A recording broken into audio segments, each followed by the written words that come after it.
Will Bosi has resumed projecting Aidan Roberts' V17 Spots of Time. How close is he to sending what would be his fourth V17 or 9A? We'll also talk about an exciting V15 or 8C Ascent from Katie Lamb. And Jorge Díaz-Rullo has sent another classic Ondra sport climb in Flatanger. This video is packed with a slew of notable ascents in a climbing news episode that you don't want to miss. My name is August. Welcome to August Climbing. I appreciate each one of you who takes the time to comment on this channel. I really do enjoy hearing from you, so let's keep the conversation going. Let's talk about Will Bosi and his latest V17 project. This is a first ascent from Aidan Roberts. It's a 6-move boulder problem called Spots of Time, which is located in the Lake District in the UK. After initially sharing about this send on the Careless Talk Climbing podcast, Aidan announced it more broadly on his Instagram page this past May and officially proposed a grade of V17 or 9A, making Spots of Time one of the newest proposed V17s in the world. But Aidan himself led with humility when proposing the grade, noting, at this level where style becomes specific and finer details so important, it feels at best a good guess, and I feel open to be humbled by missed methods or simple overconfidence in my own ability. Which makes it all the more exciting to see another world-class boulderer, Will Bosi, giving this project some serious effort. I, for one, would be very happy to see Bosi send Spots of Time, confirm the grade, and snag his fourth V17 in the process. But I guess I'm jumping a little too far ahead, so let's see how the project is going for Bosi so far. Back in May, Will shared a video on his YouTube channel of his first session on Spots of Time. His goal for that session was to try out all 6 moves of Spots of Time. He was indeed able to dispatch all of the moves individually, except that final left-hand throw to the lip, though he appeared to be pretty close on that one as well. In the video, Will compared Spots of Time to Burden of Dreams, noting that since each individual move is so hard, it will make it very difficult to link them all together. Fast forward to mid-September, and the weather is cold enough for Will to get back on this project. In his third session, Will repeated the middle 4 moves, but spent most of his time working on that last move, which he hadn't completed yet. Bosi shared in his broadcast channel that he still didn't do the final move, but he got really close. You can see it in his reel here. His feet and right hand pop off the wall. He swings over the pads and starts tumbling down the hill. Thankfully, he didn't get hurt and apparently stopped right before falling into the river. So Will might need a good spotter for future sessions. But the progress he's making looks quite similar to other V17s that we've seen him get on. The first few sessions, he works out each move individually. That's where he's at now. The next few sessions, he starts linking moves together. And finally, he gets to a point where he's ready to make attempts from the ground. And if all the conditions align, well, you get the idea. If Will's previous V17 projects are any indicator, perhaps he puts in a total of 10 to 12 sessions to send Spots of Time. What do you think? Of course, there's no way of knowing for sure, but I will keep you updated as this story develops. Next up is a V16 ascent from Noah Wheeler, but before that, I've got something exciting to share today. This is a first for August Climbing.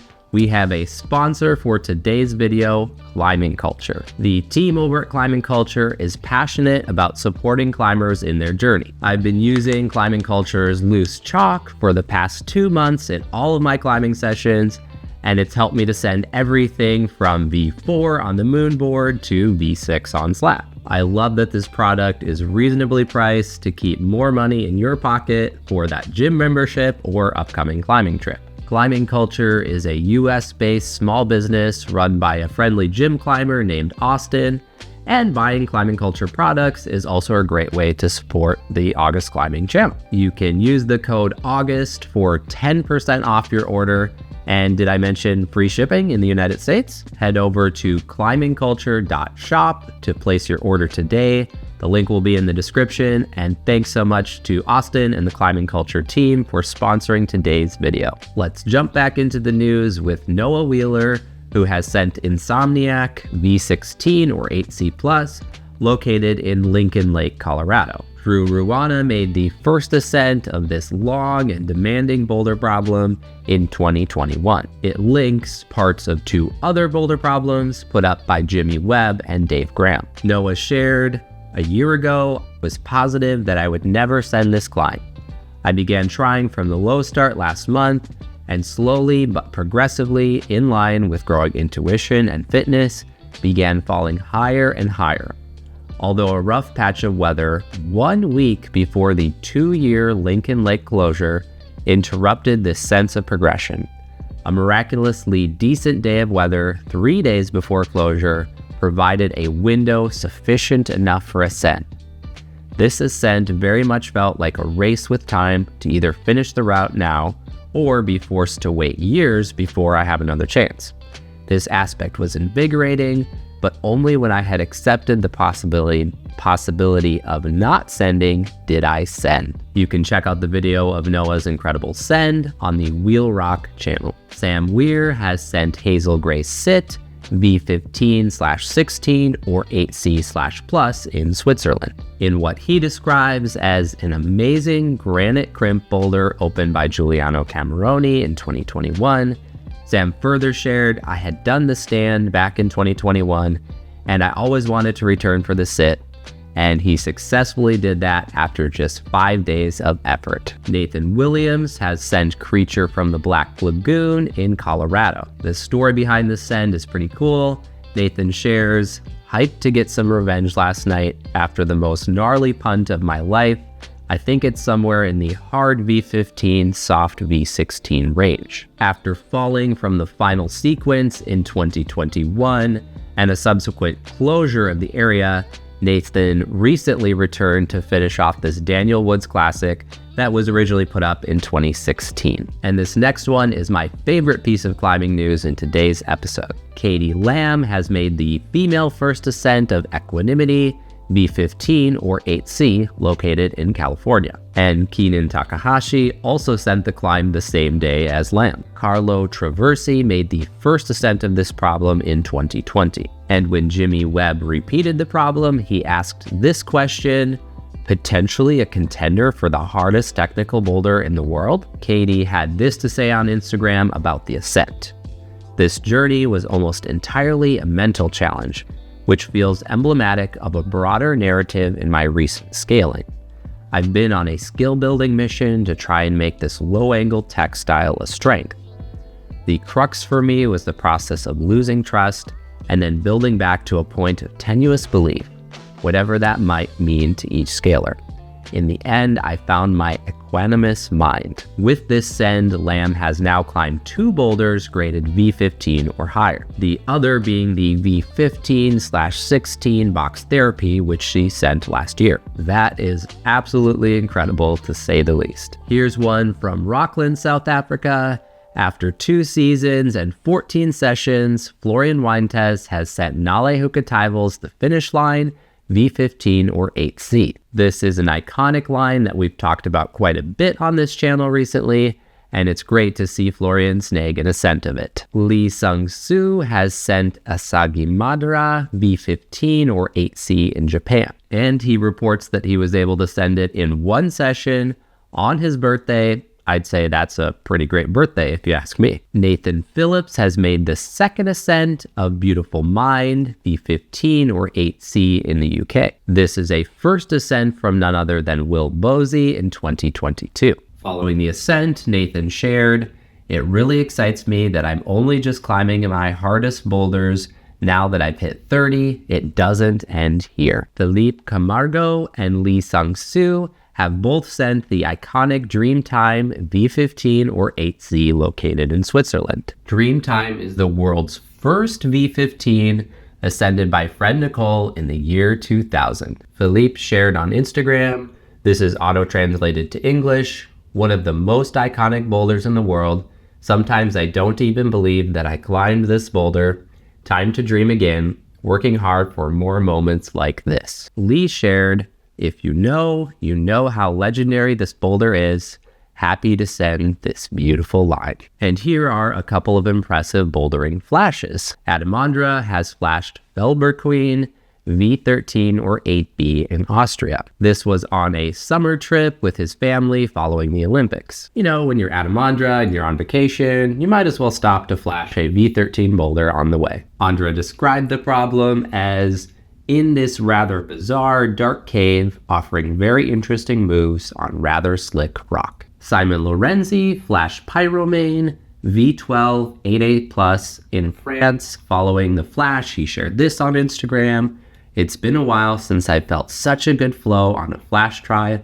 I'll never get tired of this feeling. And I think even those of us who are flashing V5 in the gym can relate to this feeling. And this next one is an interesting ascent that got me thinking, what is the hardest slab boulder in the world? Clem Le Chaptois recently shared a send of this V12/8A plus slab problem in Rocklands. He described it as the most beautiful slab he's ever seen, and it looks like quite the highball problem too. But it turns out there's an even harder slab boulder, at least by grade. And you can find a 2009 video on YouTube of Nale Hukataibo climbing a V13 or 8B slab in Japan called Banshusha. Apparently this problem was originally graded V15 before being downgraded by Nale. But are you aware of any slab boulders graded V13 or higher? Definitely let me know in the comments. And now on to a couple pieces of sport climbing news. Jorge Díaz-Rullo has made the 4th ascent of Adam Ondra's move in the Hanskjelleren Cave in Flatanger, Norway. This sport climbing route is graded 9B/plus or 515B/C. And Jorge is on a roll considering that in this same trip to Flatanger, he became just the 5th person to send Ondra's change, 9B plus or 515C. Jorge had this to share about Move on Instagram. I am still trying to assimilate if all this is a dream or if this is really happening. Dawning in the rain and fog, thinking it could not be possible to climb, giving it a first go, falling on the last hard move, having a sudden change of conditions and deciding to give it a second try at the last moment of light. I guess we don't always have to look for a logical reason for everything, and sometimes we just have to feel the flow. Don't leave for tomorrow what you can do today. And if that doesn't get you excited to go send your project, I don't know what will. 18-year-old Ainhize Belar has sent Ameriketan 9A plus or 515A located in Spain. In doing so, Belar has made the 5th ascent and female first ascent of this route. It was first climbed by Ricard Otegui in 2002, who at that time proposed a grade of 9A or 514D. When it was repeated in 2003, the second ascender Patsi Usobiaji also proposed 9A. However, when Adam Ondra climbed it over 10 years later in 2014, he suggested it was 9A+. In 2016, following an ascent, Iban Larian also suggested 9A+. And then with over 8 years of no ascents on this route, Belar made it to the top, also confirming that 9A+ grade. And I'm sure we will continue to see some incredible climbing from her in the years to come. Here's a cool one for all you trad climbing fans out there.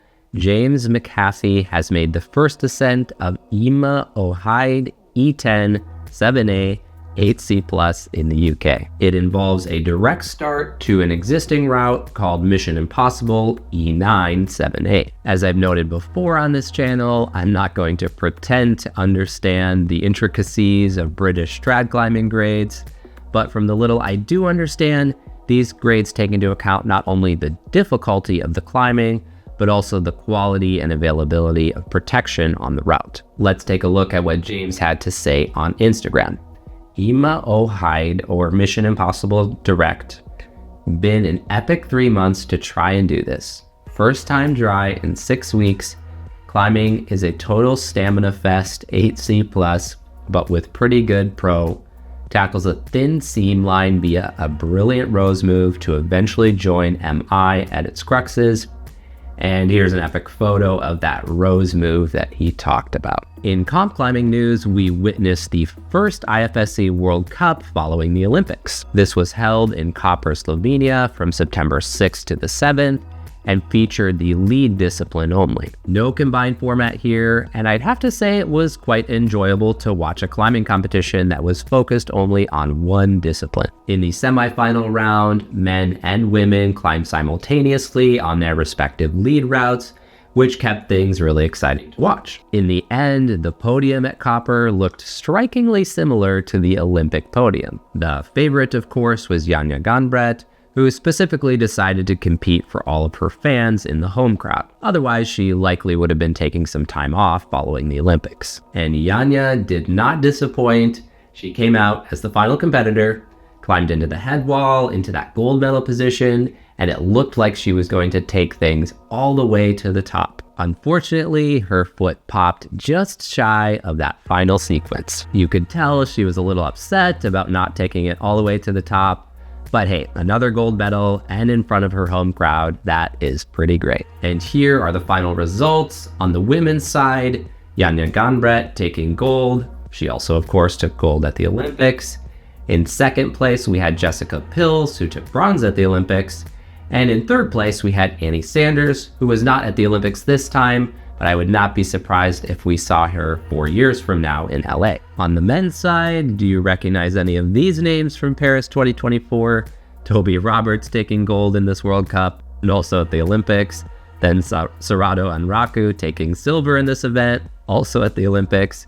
And in third place, another Olympic competitor, Sam Avizu, taking the bronze medal at this Koper World Cup. And this weekend, we have the IFSC World Cup in Prague, featuring the Boulder discipline only. It runs from the 20th to the 22nd of September. At the time of recording this video, the men's qualification had taken place, and we've got folks like Serato Anraku, Sam Avizu, Toby Roberts, Tomoa Narasaki, and Adam Ondra all ranking near the top. I will link to the women's qualification results in the description, which may be available by the time that you're watching this video. In Prague, the men's semifinal and final are scheduled for Saturday, whereas the women's semifinal and final are scheduled for Sunday. You can watch those streams on the IFSC YouTube page, and we'll be sure to recap the results in the next episode. My name is August. Thank you so much for watching.